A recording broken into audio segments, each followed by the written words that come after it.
If I had a quid for every series Honda has ever raced in, I could probably buy myself a Civic Type R right now.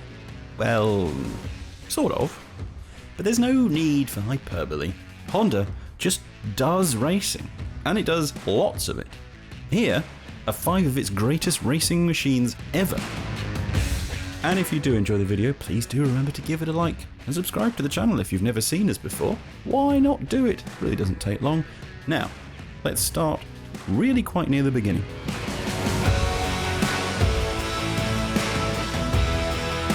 Okay, so you know Honda today for BTCC machines or racing bikes at the very top, or maybe even just the fact that they quit Formula 1 just before it got good. But that ill-fated 2000s F1 experiment, the one that yielded just a single win, wasn't Honda's only attempt at doing Formula 1. Back in the 1960s, Soichiro Honda decided that, after much success on 2 wheels, it was time for his company to compete on 4. In 1964, Honda made its debut in Formula 1 at the German Grand Prix with the RA271. Interestingly, the RA271 was actually the second Honda Formula 1 car, but it was the first that actually made its way to the track. It wasn't exactly quick, but it showcased that Honda could create a Formula 1 car that would at least be able to compete for points. Its successor, the RA272, arrived in 1965, powered by an incredibly technically advanced 1.5-litre transverse V12, which was water-cooled and capable of making 230 horsepower at a screaming 13,000 RPM. It didn't exactly iron out all of the 271's technical issues, but of the 8 races it entered, it finished 4 and scored points 4 times. Its high point, though, was achieving the first win for a Honda Formula 1 car, and the first win for a Japanese car and a Japanese engine in Formula 1. The final race of the season in Mexico was also the final race of the 1.5-litre engine formula, so as Richie Ginther crossed the line to take the RA272's maiden victory, it also marked the swan song for both car and engine. That, combined with a 5th place finish for teammate Ronnie Bucknam, meant that Honda claimed 6th in its first championship season.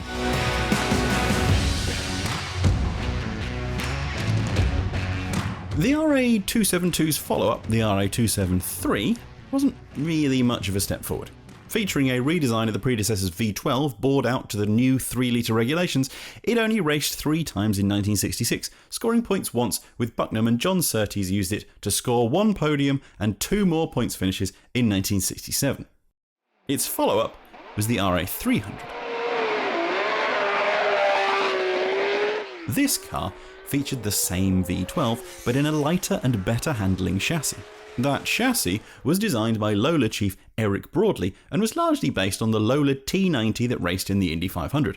So much of a collaboration was the RA300 that Lola called it the Lola T130 internally, and externally it was very quickly nicknamed the Hondola. But it was a good collaboration. The Hondola won its very first Formula 1 race at the 1967 Italian Grand Prix in the hands of Surtees. It followed with a 4th place finish in the final race of the season, and the combination of that podium scored earlier in the year with the 273 and the RA300's strong finish to the season meant Surtees finished 4th in the F1 standings. But that was the height of Honda's first F1 adventure. The RA301 followed with very little success, and Honda left after the 1968 season, not to return until its engines appeared on the grid in 1983. Oh, hello, it's me again. Don't know if you know, but we'd love it if you liked the video. And you know what? We'd really appreciate you just watching it, so thank you very much. If you want to see more, subscribe to the channel. And let's go on with something very small, but very cool. And now, for something completely different. Perhaps one of the cutest racing sports cars you've ever seen. Motorsport's first real flourish in Japan came with the 1963 Japanese Grand Prix, a slightly confusingly named race for sports cars.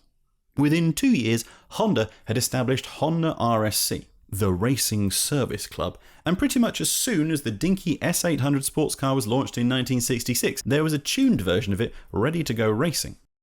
The S800's puny double overhead cam 791cc four-cylinder engine was bored out to a still tiny 845cc.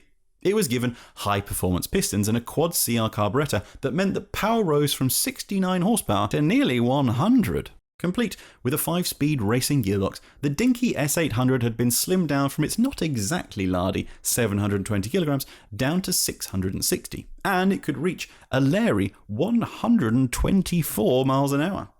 When it went racing, it remained undefeated in class, even though some of its competitors had engines up to 2 litres, nearly 3 times the size of those in the S800.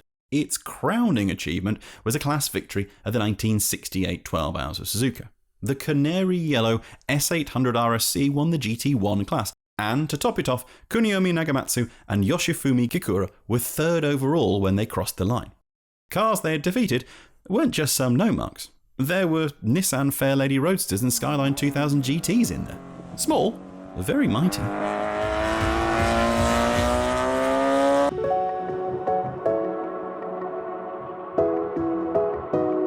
Honda first had a go at racing at Le Mans in 1994, and, to put it plainly, it didn't go very well. The first version of the Honda NSX GT2 finished 14th overall and 6th in class. However, the following year Honda returned in force. Up front, it had 2 turbocharged NSX GT1 cars, which both failed to finish. But further back, the GT2 returned, this time with more development. Drivers Keiichi Tsuchiya, Kunimitsu Takahashi, and Akira Iida won their class with an impressive 8th overall, which saw the NSX finish well ahead of several GT1 cars. The following year, they returned and scored another GT2 podium. Those GT2s began their life as NSX-R shells. These were retrofitted with a carbon fibre tub and chassis reinforcement from UK firm TC Prototypes. Then, the NSX's C30A engine was heavily revised to include a dry sump oiling system, as well as a massive carbon fibre intake plenum complete with 6 individual throttle bodies. As an aside, the unsuccessful GT1 cars had a turbocharger with a custom dual plenum aluminium manifold. As a result, the NSX went from 270 horsepower to nearly 400, all sent through a 6-speed sequential transmission. Ooh, just imagine if they'd done a road legal one.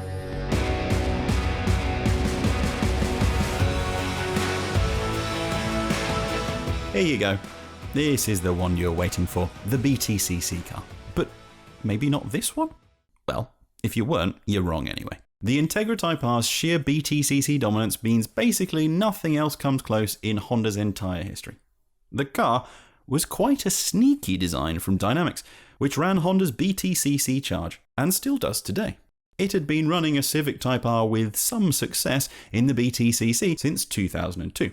Realising that the internals were excellent and the body of Honda's Japan-only Integra Type R was slippery, and then noticing that there was nothing in the rules that said cars entering had to actually be sold in the UK, Dynamics had an idea.